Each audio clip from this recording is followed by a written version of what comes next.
안녕하세요. 일주일 동안 건강하고 평안하게 잘 지내셨나요? 날씨가 정말 많이 추워졌습니다. 감기가 유행이니 아무쪼록 건강 조심하시고 옷 따뜻하게 입고 따뜻한 음식 드시고 평안한 한 주 보내시기를 바랍니다. 오늘은 여호수아 7장 1절 이스라엘 자손이 전멸시켜서 주님께 바쳐야 할 물건을 잘못 다루었다. 유다 지파에서 세라의 증손이요 삽디의 손자요 갈미의 아들인 아간이 전멸시켜서 주님께 바쳐야 할 물건을 가져갔기 때문에 주님께서 이스라엘 자손들에게 진노하셨다는 말씀을 가지고 죄 때문에 아이성 전투에서 졌어요라는 제목으로 함께 하나님 말씀 나누겠습니다. 여호수아는 여리고 성을 무너뜨릴 때 여리고 성과 성 안에 있는 모든 것을 전멸시켜서 하나님께 희생 제물로 바치라고 말합니다.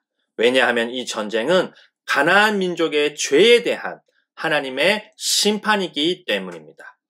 희생 제물에 손을 댔다가 스스로 파멸당하는 일이 없도록 주의하고 그 제물을 가지면 그 사람뿐만 아니라 이스라엘도 전멸할 것이라고 분명하게 말합니다.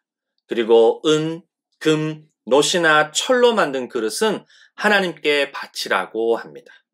이 당시 전쟁에서 승리하면 전쟁에서 진 나라 왕족을 죽이고 살아남은 남자와 여자는 포로나 노예로 잡아가고 돈이 될 만한 금, 은, 놋이나 철로 만든 물건들은 다 가져가는 게 일반적입니다. 그러나 여리고성 전쟁은 하나님이 이스라엘을 통해서 싸워서 이긴 전쟁입니다. 하나님은 이 사실을 분명하게 이스라엘에게 알리기 위해 전리품을 가져가지 말고 하나님께 바치라고 하는 겁니다. 하지만 유다 지파 세라의 증손, 삽디의 손자, 갈미의 아들인 아간이 하나님께 바쳐야 할 물건을 잘못 다루어 훔쳐가고 하나님은 이스라엘 자손들에게 분노합니다. 아간을 소개할 때 가문을 길게 쓰는 이유는 아간의 죄가 이스라엘 자손 전체의 문제라는 걸 보여주기 위함입니다. 하나님이 아간뿐만 아니라 이스라엘 자손들에게 분노한 걸 통해 아간의 죄는 결코 혼자만의 죄가 아니라 이스라엘 전체의 죄라는 걸 알 수 있습니다. 여기 잘못 다루어라는 히브리어 단어는 범죄를 저질렀다는 뜻으로 결혼 생활을 배신했을 때 쓰는 말입니다. 하나님과의 언약 관계를 이스라엘이 깨뜨려 버리고 전멸할 대상을 가져감으로써 자신들이 전멸할 대상이 되어 버린 겁니다. 아무것도 모르는 이스라엘은 아이성을 공격합니다. 아이성을 정탐하고는 3,000명만 올라가지만 오히려 36명쯤 죽고 도망옵니다. 여리고성을 공격할 때는 가나안 민족의 간담이 서늘해졌는데 이제는 이스라엘의 간담이 서늘해져 버립니다. 이해할 수 없는 현실에 여호수아는 하나님께 엎드리고 하나님은 패배 이유를 알려주십니다. 여호수아는 아간이 저지른 죄를 찾아냅니다. 아간은 신할에서 만든 아름다운 외투 한 벌, 지금으로 말하면 명품 옷쯤 될 것 같습니다. 은 200세겔과 금덩이 하나를 보고 탐이 나서 가졌다고 말합니다. 여기 보고 탐이 나서 가졌다는 표현은 하와가 선과 악을 알게 하는 나무를 뱀에게 속아 보고 탐이 나서 가졌다는 표현과 동일한 표현입니다. 여호수아와 이스라엘은 아간뿐만 아니라 그의 아들들과 딸들, 짐승들까지도 돌로 쳐서 죽이고 태워버립니다. 하나님은 여호수아에게 두려워하지 말고 겁내지 말고 군인들을 다 동원하여 아이성을 다시 공격하라고 말씀합니다. 아이성의 왕과 백성과 성읍과 땅을 다 여호수아 손에 넘겨주었다고 하십니다. 여호수아는 3만 명을 데리고 아이성을 정복합니다.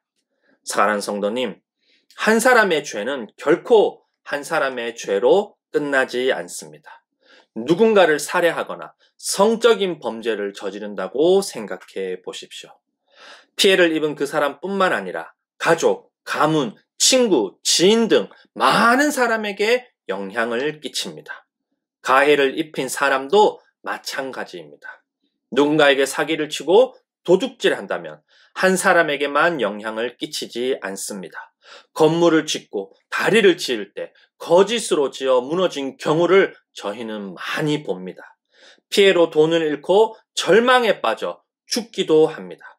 피해당한 당사자뿐만 아니라 가족, 건강, 미래까지 전부 영향을 끼칩니다. 누군가가 강물에 오염물질을 버린다고 생각해 보십시오. 자연뿐만 아니라 그 강물에 사는 물고기, 그리고 그 물고기를 먹는 사람까지 영향을 받습니다. 누군가가 전쟁을 일으킨다면 전쟁을 하는 두 나라뿐만 아니라 전 세계가 영향을 받습니다. 이처럼 한 사람의 죄는 결코 한 사람의 죄로 끝나지 않습니다. 아담과 하와가 지은 죄가 모든 사람과 만물에 영향을 끼친 것처럼 아간의 죄가 이스라엘 자손, 아간의 가족, 그리고 짐승들에게까지 영향을 끼친 것처럼 저희의 죄도 누군가에게 그리고 세상에 반드시 영향을 끼칩니다. 사랑하는 성도님, 죄는 해결해도 되고 해결되지 않아도 되는 문제가 아닙니다. 죄는 반드시 해결되어야 하는 문제입니다. 사람에게 지은 죄도 대가가 있고 세상에 지은 죄도 대가가 있는데 하나님께 지은 죄는 대가가 없다고 생각하는 것은 어리석은 일입니다. 놀랍게도 하나님은 저희가 지은 죄를 하나님 편에서 해결해 주십니다. 하나님의 모든 말씀을 지킨 예수님이 죄 없이 저희를 대신해 십자가에서 죽고 부활하심으로 저희 죄와 죽음을 해결하십니다. 저희 죄와 죽음은 예수님께, 예수님의 의와 생명은 저희에게로 옮겨주십니다. 고린도후서 5장 21절, 로마서 8장 1절과 2절 말씀을 함께 읽어보겠습니다. 하나님께서는 죄를 모르시는 분에게 우리 대신으로 죄를 씌우셨습니다. 그것은 우리가 그리스도 안에서 하나님의 의가 되게 하시려는 것입니다. 그러므로 그리스도 예수 안에 있는 사람들은 정죄를 받지 않습니다. 그것은 그리스도 예수 안에서 생명을 누리게 하는 성령의 법이 당신을 죄와 죽음의 법에서 해방하여 주었기 때문입니다. 사랑하는 성도님, 누구든지 예수님을 구원주 하나님이라고 고백하고 예수님의 십자가 죽음과 부활을 믿는 자는 죄와 죽음으로부터 구원받고 영원한 생명을 얻습니다. 구원과 영원한 생명을 얻은 저희는 더 이상 저희만을 위해 저희 욕심대로 저희 뜻대로 사는 존재가 아닙니다. 예수님 안에서 예수님으로 말미암아 예수님을 위해 하나님을 사랑하고 사람을 사랑하고 세상을 아름답게 돌보며 죄로 깨어진 하나님과 사람과 세상과의 관계를 회복시켜야 합니다. 예수님을 믿고 따름으로 이 귀한 축복을 모두 다 누리는 저희가 되기를 간절히 소원합니다.